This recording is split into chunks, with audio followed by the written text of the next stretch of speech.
press the bell icon on the YouTube app and never miss another update. Hello students, welcome back to the video classes. Today let us move on to the estimation of next element present in a given organic compound, and it is nothing but nitrogen, estimation of nitrogen. And here we have two methods of estimating the nitrogen. One is Jaldas method, another one is Dumas method. Okay, so here I am going to give only the principle and the calculation part. So let us move on to the estimation of nitrogen by Jaldas method. So in this method we had to take known mass of organic compound which containing nitrogen. When it is heated strongly with the concentrated sulfuric acid, the nitrogen present in the organic compound is completely converted to ammonium sulfate.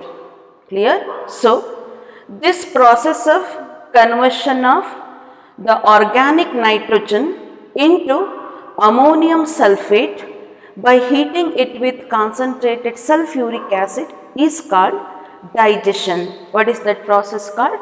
Digestion. This process is called digestion.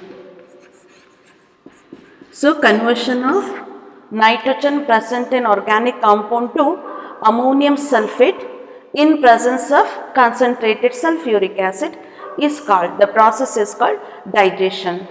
And this process of digestion can be done in Jaldas flask.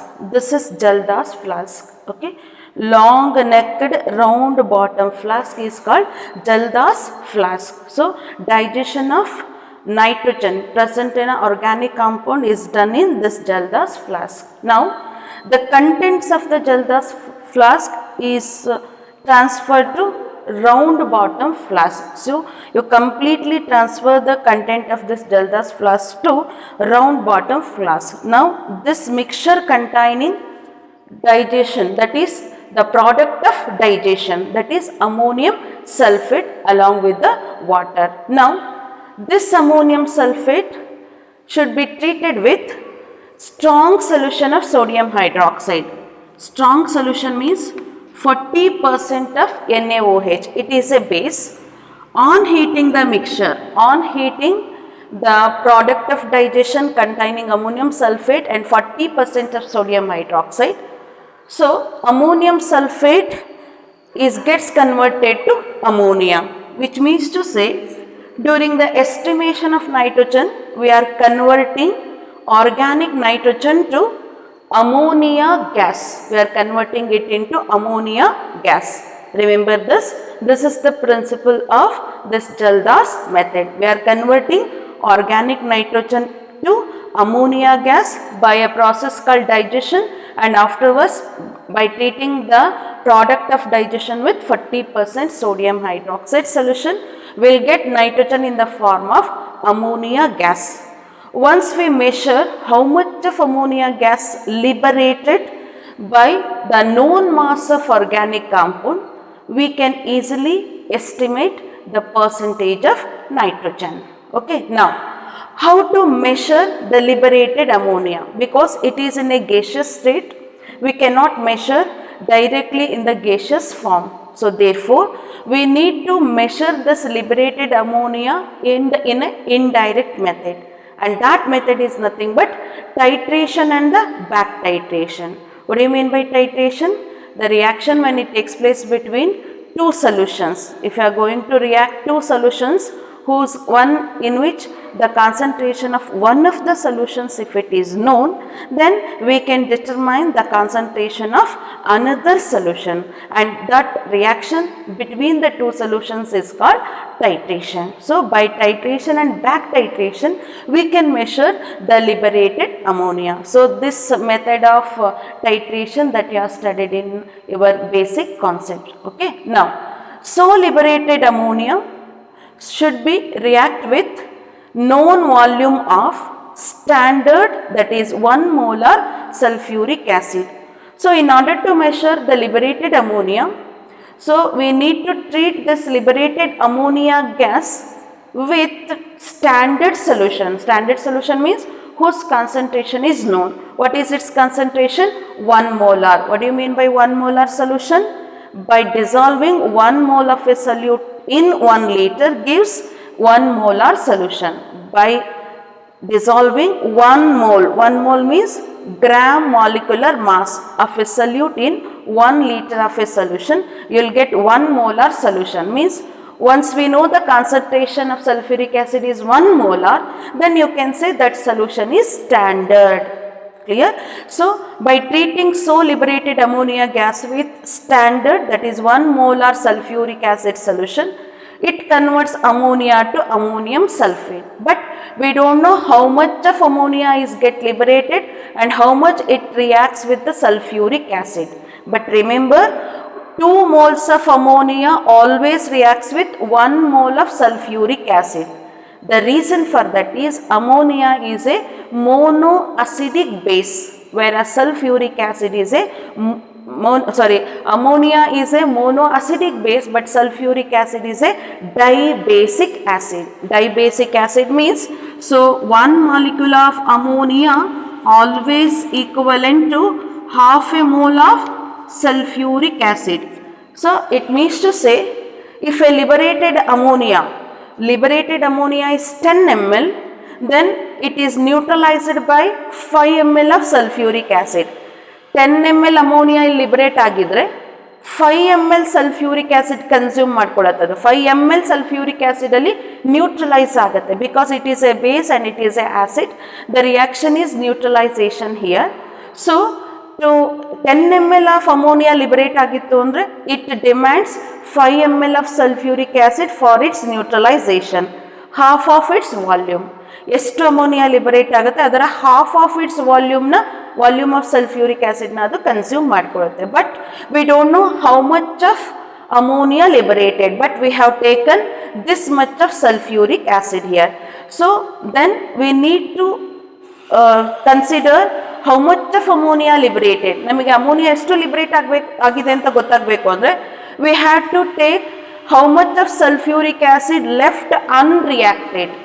So how much of sulfuric acid unreacted, because here we took known volume excess of sulfuric acid, because we don't know how much of ammonia liberates from the organic compound. So therefore we have to take known volume, but it should be excess. So excess known volume of sulfuric acid, when it reacts with ammonia it gives a salt. So to know about how much of ammonia liberated, we need to go with the back titration. What is back titration? By titrating it with standard NaOH solution. If we treat it with standard NaOH solution, standard means 1 molar NaOH solution. So both the concentration is same. Here 1 molar sulfuric acid and we took 1 molar NaOH. 1 mole of NaOH dissolved in 1 liter of a solution gives 1 molar NaOH. 1 mole means 40 grams. 40 grams of NaOH dissolved in 1 liter of a solution gives 1 molar NaOH. So when unused, unreacted sulfuric acid left in a flask must be treated with standard NaOH solution, and that converts sulfuric acid to sodium sulfate and water. Again it is a neutralization reaction. Already we have done one titration, and again in order to determine the unreacted sulfuric acid, so we went again with the titration. Therefore it is by back titration. We can say it is back titration. So once we know the unused or the unreacted sulfuric acid, we can determine how much of sulfuric acid is get reacted, because we know the volume of sulfuric acid taken, and this is the volume of unused sulfuric acid that we can determine in terms of NaOH. So if we titrate it against NaOH, what is the volume of NaOH consumed? We need to, on the basis of that, we need to consider how much of sulfuric acid is utilized. If the volume of NaOH consumed is 10 ml, definitely the unreacted sulfuric acid will be 5 ml, because 2 moles of NaOH required to neutralize 1 molecule of sulfuric acid. Again, so 1 mole of NaOH is nothing but half a mole of sulfuric acid, half a mole of sulfuric acid. Means if a NaOH utilized for the neutralization of unused sulfuric acid, if it is 10 ml, then sulfuric acid unused will be 5 ml, because NaOH is also monoacidic base, sulfuric acid is dibasic acid. So therefore, remember, 1 mole of ammonia is half mole of sulfuric acid, 1 NaOH is half of sulfuric acid. ಇಲ್ಲಿ NaOH ಎಷ್ಟು consume ಆಗಿರುತ್ತೋ ಅದರ half of its volume is sulfuric acid unreacted ಆಗುತ್ತೆ. ಇಲ್ಲಿ 20 ml of NaOH consume ಮಾಡಿಕೊಂಡ್ರೆ unreacted sulfuric acid ಎಷ್ಟು 10 ml ಆಗುತ್ತೆ. So it will be 10 ml. Okay.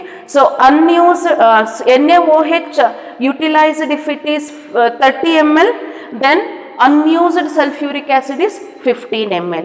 So whatever the volume that we take for the reaction of unused sulfuric acid, half of its volume we have to take the sulfuric acid which is unreacted. So this is the apparatus that we need to use. After digestion, we have to transfer the product of digestion from the Jaldas flask into a round bottom flask. So, and concentrated, that is 40% NaOH solution is added to this reaction mixture. On heating the reaction mixture, it liberates ammonia gas. It liberates ammonia gas.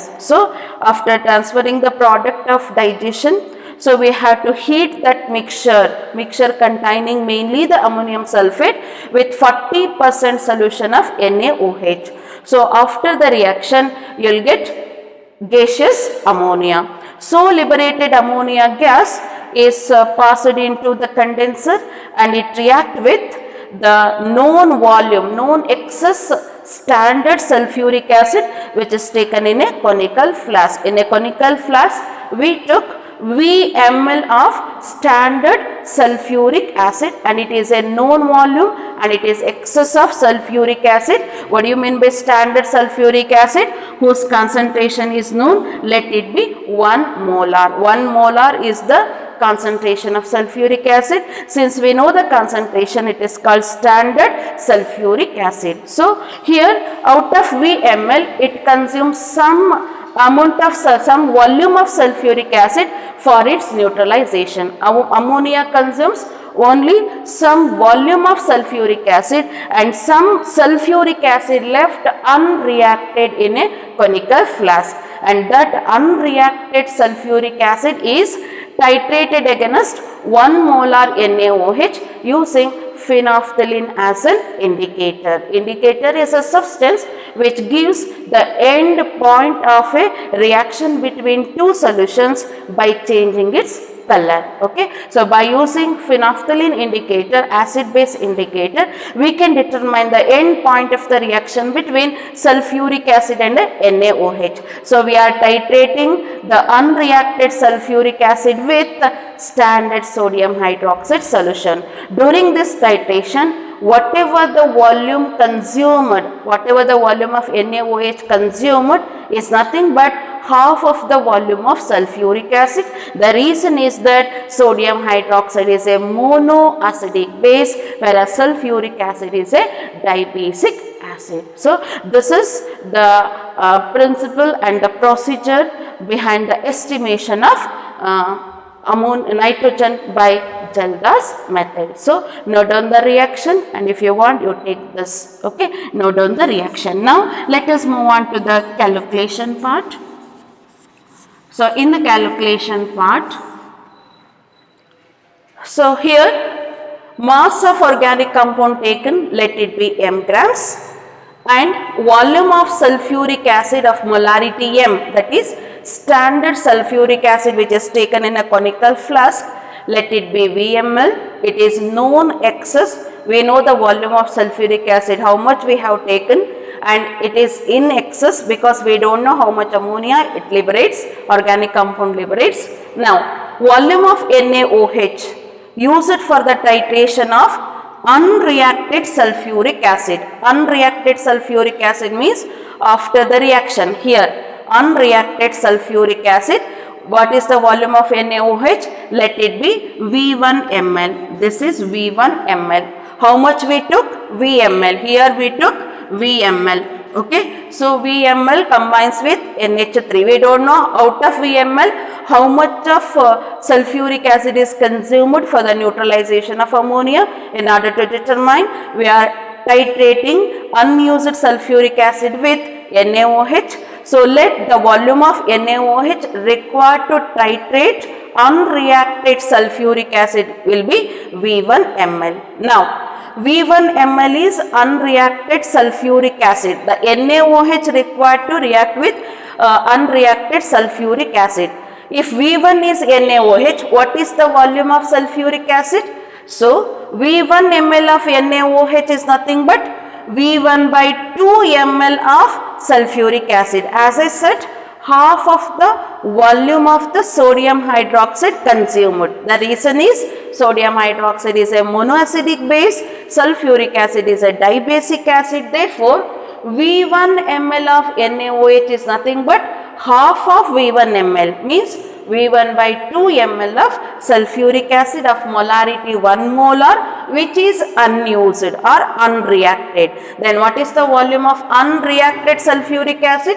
V1 by 2 ml. Now we know the volume of sulfuric acid taken and we know the volume of sulfuric acid left unreacted, by which you can determine what is the volume of sulfuric acid reacted. So then what is the volume of sulfuric acid reacted?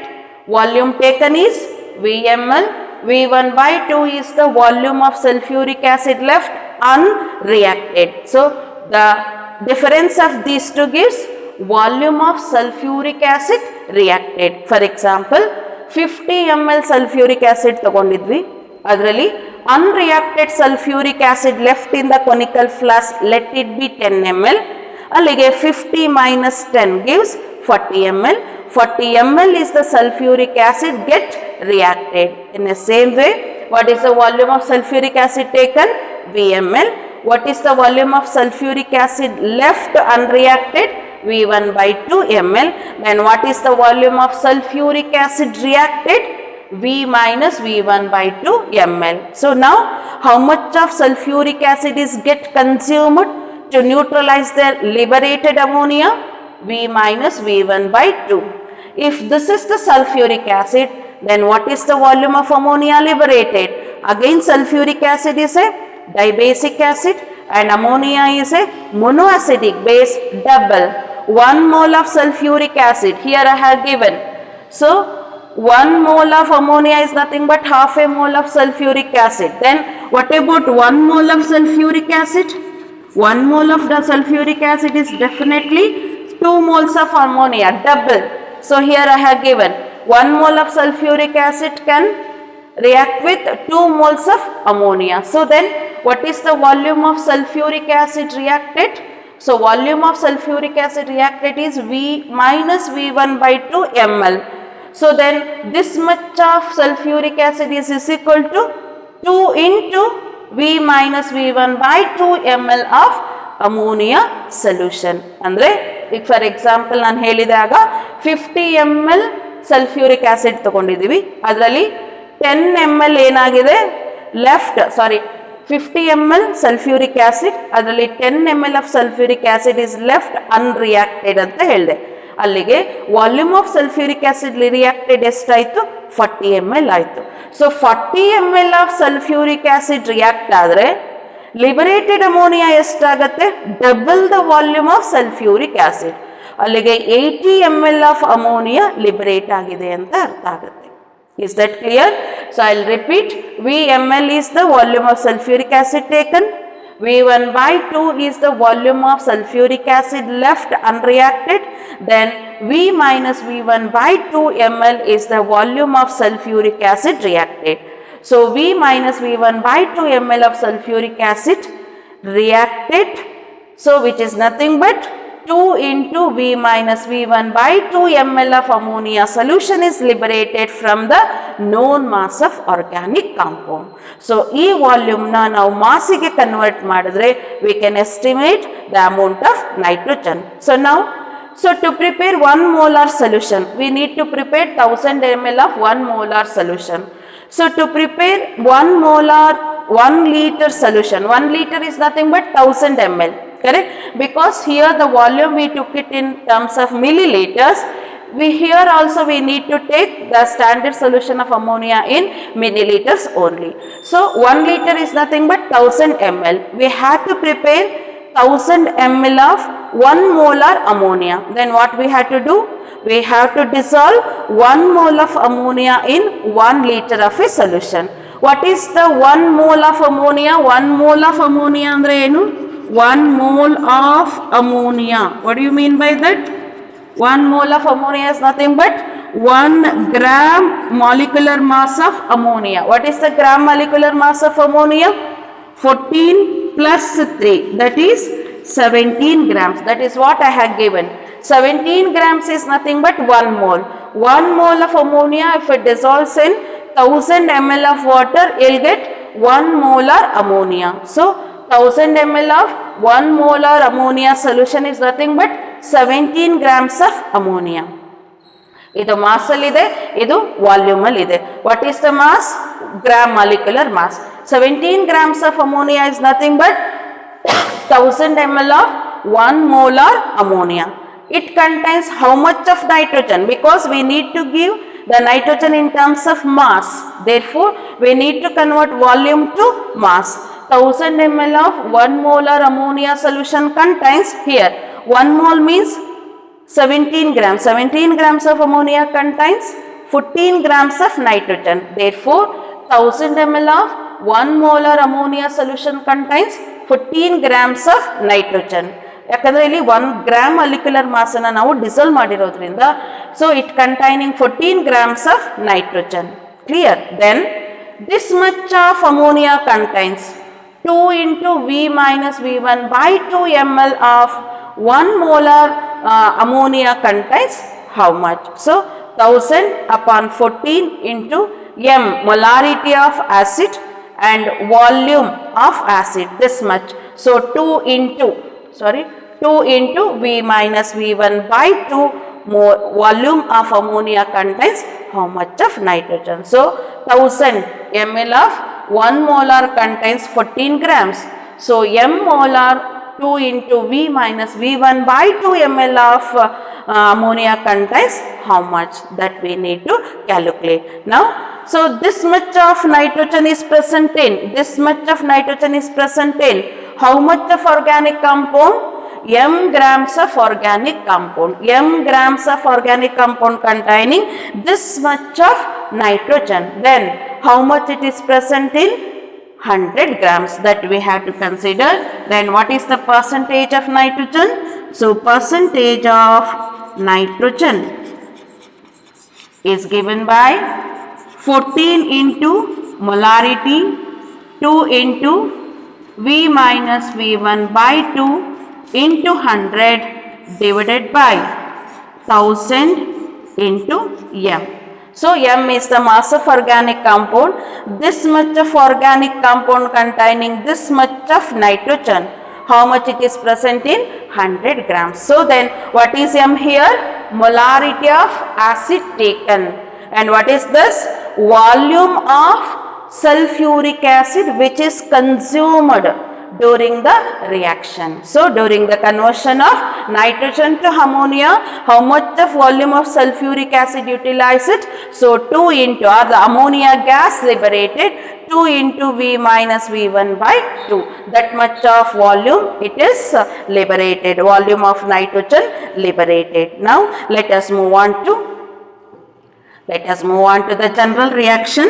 So in general, percentage of nitrogen is given by 14 into m into V of acid into 100 divided by 1000 into mass of organic compound. So just we have to take 14 into molarity and volume of acid into 1000 divided into 100 divided by 1000 into mass of organic compound. Even we can simplify it further.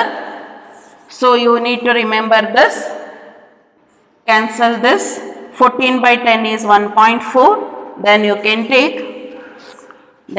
take percentage of nitrogen is equal to 1.4 into molarity and volume of acid divided by mass of organic compound.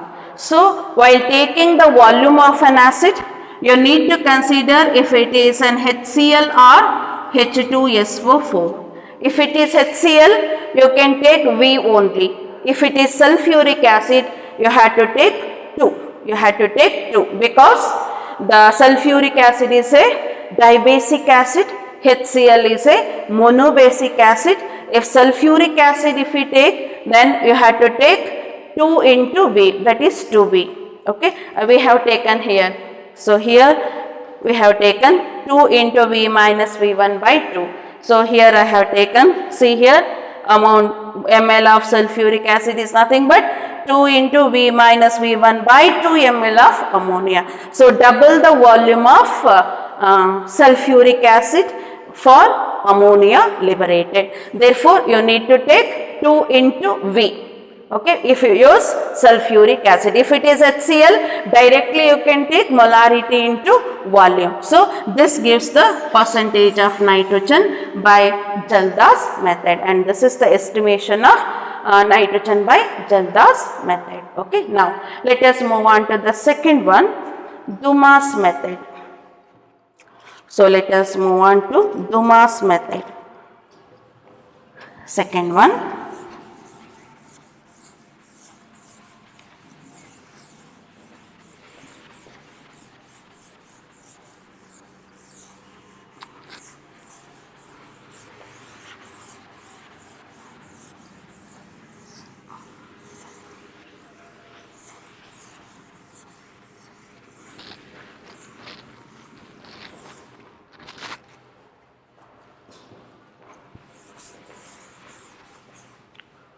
So in a second method, estimation of nitrogen by Dumas method. Dumas method. So in this method, what's the principle behind this? So this is the combustion tube. This is the combustion tube. Okay, here we have to take organic compound containing nitrogen and also cupric oxide pellets. Okay, now here it containing cupric oxide gas, and here we have another end reduced copper gas. Okay, now, so in this method, a known mass of organic compound is heated with carbon dioxide. By passing carbon dioxide, so a known mass of organic compound is heated in the atmosphere of carbon dioxide, because here we cannot pass air. The combustion of organic compound is not takes place in presence of air, because air also containing nitrogen. So therefore, so the organic compound, we need to take known mass of organic compound along with the cupric oxide. It acts as an oxidizing agent. So the mixture should be heated in the atmosphere of carbon dioxide. We need to pass carbon dioxide here, and this is the combustion tube. So that organic compound undergoes combustion and it liberates carbon dioxide, water and also nitrogen and some amount of oxides of nitrogen also. All the elements gets oxidized, but these carbon dioxide and water it is left in the combustion tube itself, and here is a copper gas. The use of this copper gas is that it reduces so forward oxides of nitrogen, because we required nitrogen in the form of nitrogen only, not in the form of oxides of nitrogen. Any oxides of nitrogen is formed, that is reduced by using reduced copper gas. So by using copper, we can reduce the oxide of nitrogen to elemental nitrogen, and that is the use of this copper gas. Now, so liberated gaseous product is passed into, so here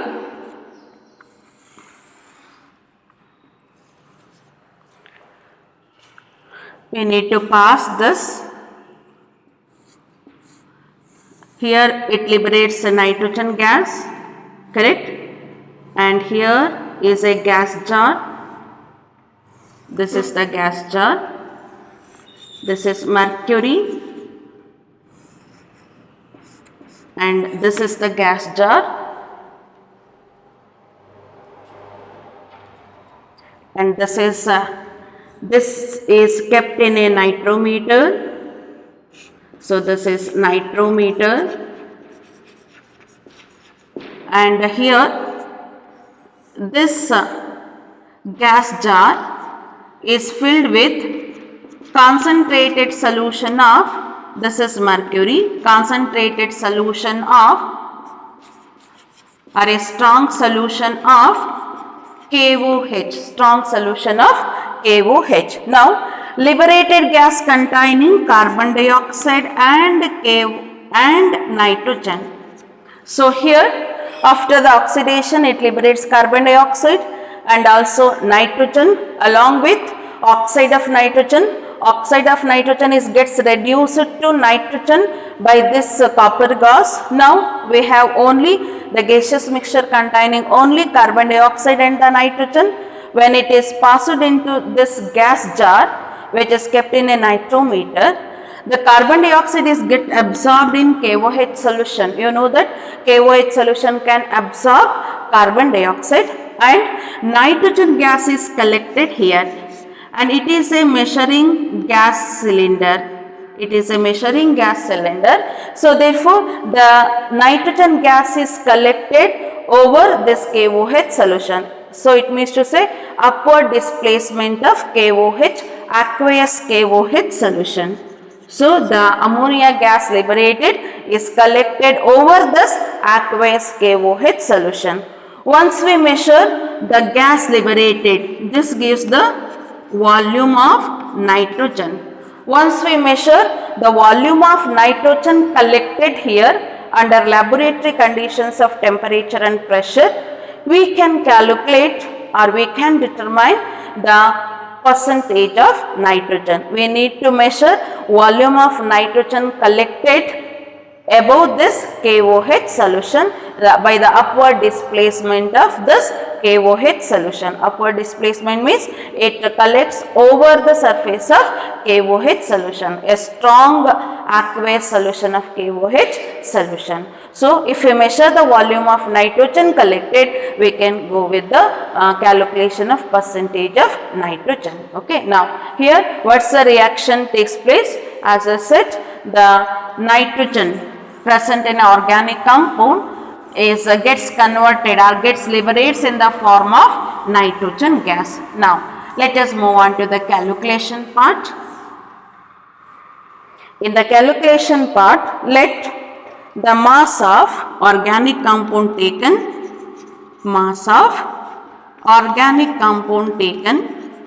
let it be m grams. Okay. Now what is the volume of nitrogen gas liberated? Let it be VML. This is the volume of nitrogen gas liberated under laboratory conditions of temperature and pressure, correct? Then we need to take the laboratory temperature.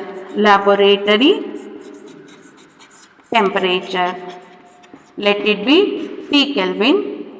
Lab pressure, let it be P kilopascal. So here pressure of nitrogen gas we need to consider.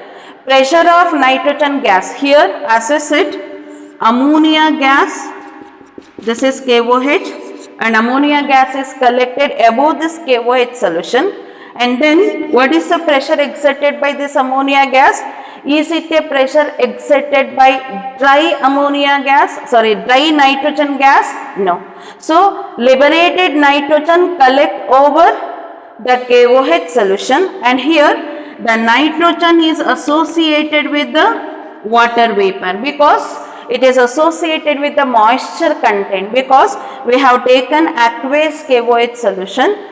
While collecting the nitrogen gas, it is associated with the water vapor also. Therefore, if we measure the pressure of this gas, the pressure of this gas is nothing but pressure of nitrogen plus pressure of water. That gives the total pressure. Correct. But we require a pressure exerted by the dry gas. Then what is pressure exerted by the dry gas? Is nothing but total pressure minus pressure exerted by the water vapor. What is pressure exerted by the water vapor under laboratory temperature condition called?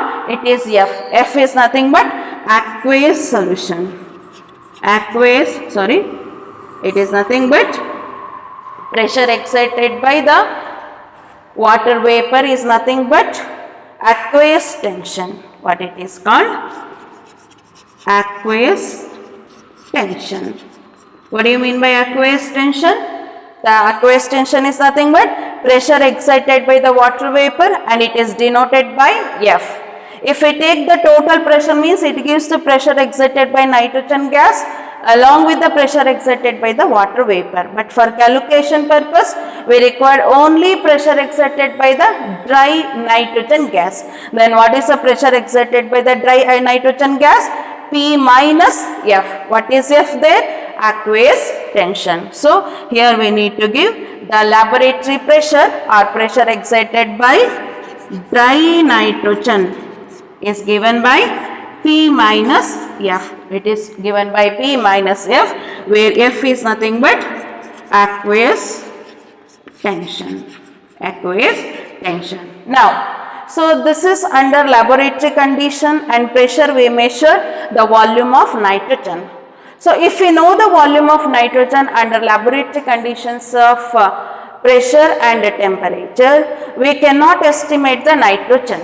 So if the nitrogen gas liberated, volume of nitrogen, if we get it in terms of standard, under standard conditions of temperature and pressure, then we can estimate the amount of nitrogen present in a given organic compound. Even we can calculate the percentage of nitrogen. So in order to calculate the percentage of nitrogen, we need to convert this volume of nitrogen liberated, volume of nitrogen gas liberated under laboratory conditions of temperature pressure to laboratory conditions of temperature and pressure.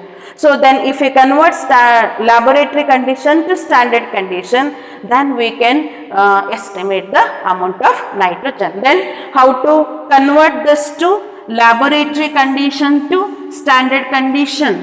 How to convert? What is the standard temperature? So here let it be in millimeter of mercury, because we took mercury there. Let me give standard temperature. What is standard temperature? Let it be T1 273 Kelvin. What is P1? Standard pressure.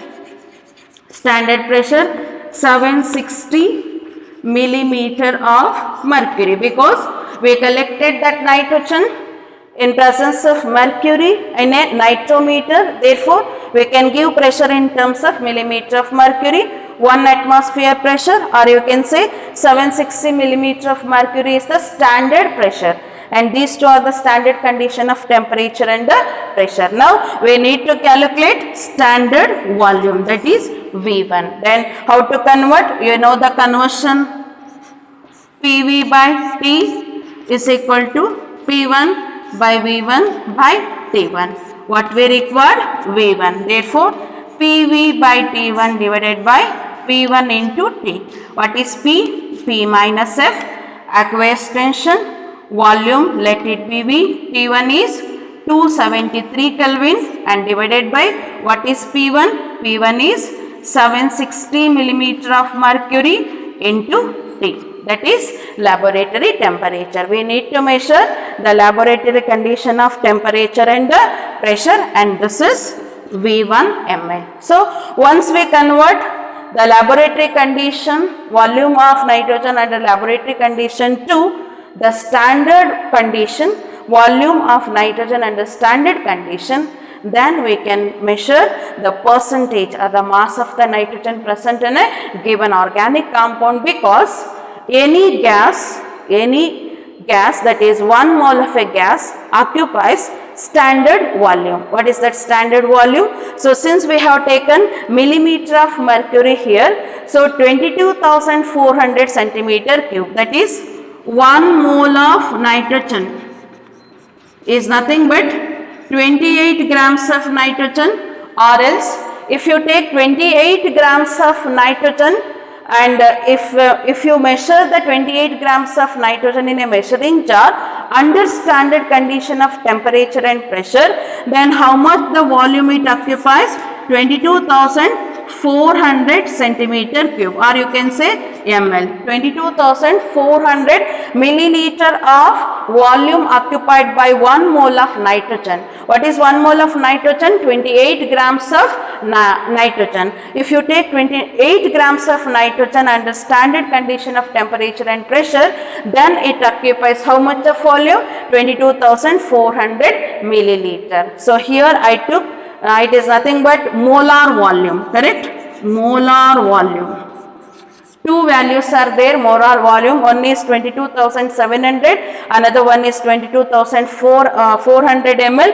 Since I took 760 millimeter here, so then we need to take 22,400 ml as a molar volume. So the 28 grams occupies this much, or the volume 22,400 ml volume is nothing but 28 grams. It means to say we are converting volume to mass. Then what is the volume of nitrogen? It is here V1 ml under standard condition of temperature and pressure. Then 22,400 ml. So now continue with the calculation. 22,400 ml. 22,400 ml of nitrogen gas at STP. What is its mass? What is the mass of 22,400 ml of nitrogen gas at STP? Is nothing but 28 grams. 28 grams. Then what is the mass of V1 ml of nitrogen? Therefore V1 ml, the mass of V1 ml of nitrogen is nothing but how much? So 22,400 is nothing but 28 grams. V1 ml is nothing but how much of the nitrogen? So many grams of nitrogen. So many grams of nitrogen. This much of nitrogen is present in how much of organic compound? M grams of organic compound. Then how much it is present in 100 grams? So then we need to go with how to calculate. So this much is present in m grams. So therefore 28 into V1 into 100 divided by 22,400 into m. This gives the percentage of nitrogen. So 28 is the molar mass of N2 nitrogen. V1 is the volume of nitrogen liberated at STP after the reaction, and this 100 divided by 22,400 molar volume of nitrogen. Andre idu volume alli ide, idu mass alli ide. Now ee volume na mass ige convert ಮಾಡ್ತಿದೀವಿ ಅಷ್ಟೇ. Okay, so then what is m? M is the mass of organic compound taken. So this is the how we can estimate the percentage of nitrogen present in a given organic compound. Okay, so this is about the estimation of nitrogen by Jaldas method and Dumas method. In the next class, let us consider how to determine or how to estimate the amount of percentage of the halogens, sulfur and also phosphorus and even the oxygen. Okay, thank you.